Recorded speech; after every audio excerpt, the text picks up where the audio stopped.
Hi, I did this video last night, and as you can tell, I did it yesterday, September 9th, 2019 at 9:14.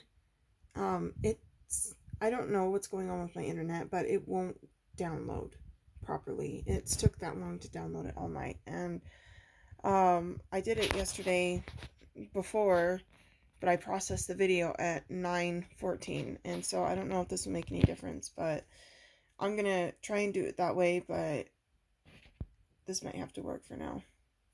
Hi, my name is Nikita Eckhart, and today I am going to be working the wolf problem using the 4 steps. So first, let's get go and read the problem here. Colleen set off to deliver jams and jellies. Her first stop was to Mrs. Parsley, who took 1/3 of the jars in her basket. After that, she set off again, only to run into a wolf who jumped out and grabbed 1/2 of the jars in her basket. After the wolf ran off, Colleen went on and gave Mr. Woodsman 2/3 of what was left in her basket. She thanked him and then headed off to Grandma's house and ended up having 6 jars left of jams and jellies to give Grandma. And the question is, how many jars did she have before leaving her house? So I'm going to do this using the 4 steps. So the first thing we need to do is understand the problem. And so what I know already is that Colleen needs to find, or we need to find how many jars Colleen has originally before even setting and leaving her house.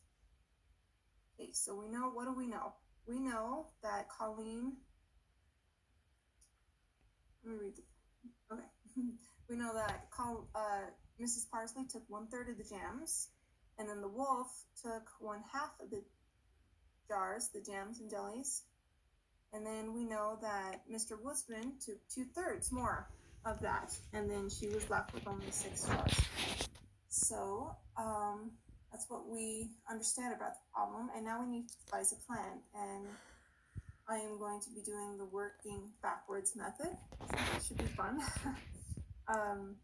That's what we're going to be doing. So we're going to carry out the plan now, and I am going to just move this down because I don't know how else to do it.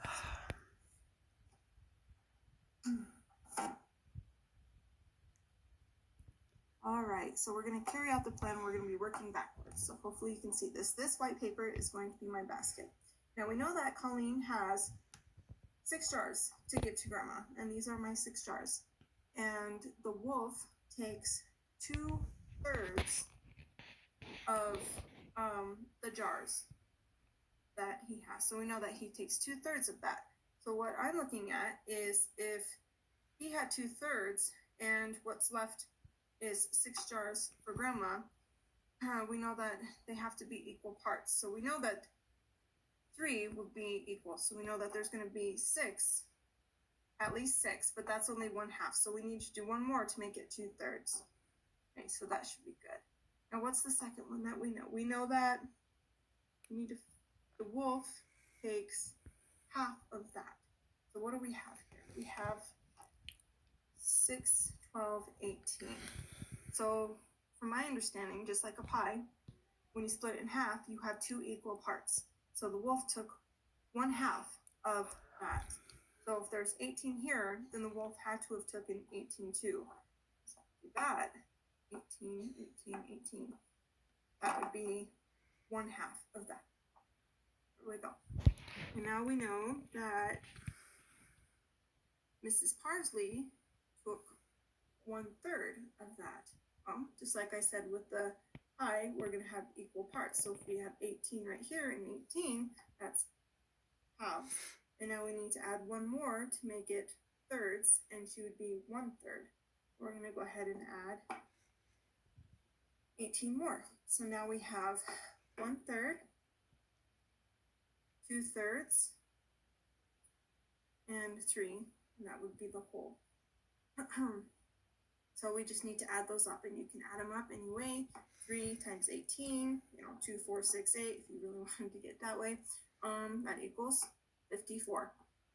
So that's that. Now we just need to look back on it, and to look back is I'm just going to originally do the problem just in reverse to see if that's how it equals out. So she set off to Grandma's house, and Mrs. Parsley took 1/3 of what was in her basket, and we already know that, so she takes 1/3. I'm going to take that away.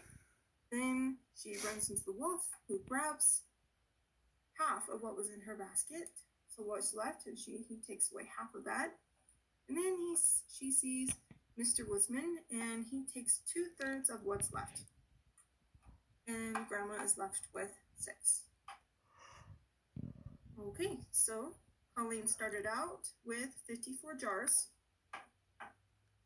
on her trip to Grandma's house. And that would be me looking back.